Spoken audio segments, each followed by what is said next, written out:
Ayan mga boss, para sa mga hilig mag-DIY sa bahay, ayan, sa mekaniko, sa siraniko, sa mga construction worker guys, ito na yung multi-purpose natin na pliers na talaga naman napatunayan natin na maganda at talagang multi-purpose siya.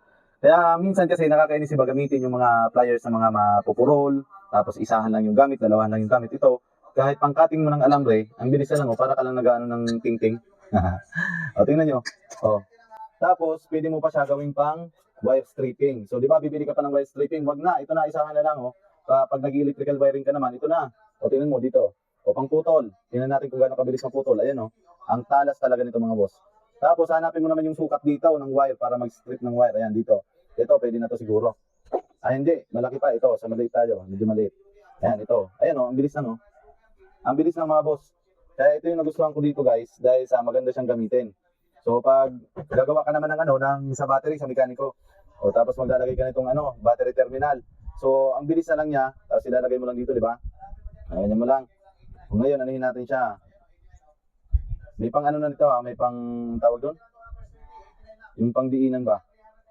Para mas mahigpitan mo siya. O ngayon, naganyan na natin. So, ganito, ito. Tapos ito yung sinasabi ko sa inyo na may panghigpit. Itong pinaka dito, yung dito sa likod. Dito banda, ito. Yan. So, ilalagay lang natin dyan. Ito, higpitan natin ha. Ito. 1, 2, 3, go! Ganyan lang natin mga boss. Ayan, okay na siya. Pangdingin na yan mga boss ha. Sa mga naghahanap ng ganito, ayan, available dito, 190 ngayon naka-promo. 400 plus to ngayon, naka-promo siya ng 190, kaya bilisan nyo dyan, huwag kayo pabagal-bagal. Ayun mga boss, oh. Pwede pa siya panghawak ng pako. Ayun, oh. Pwede pang hawak ng pako yan mga boss. Pwede pa pang hawak ng pako yan. Ayan. Okay na bahala dyan ha. Basta naka-promo to ngayon, bilisan nyo, baka maubusan kayo dyan.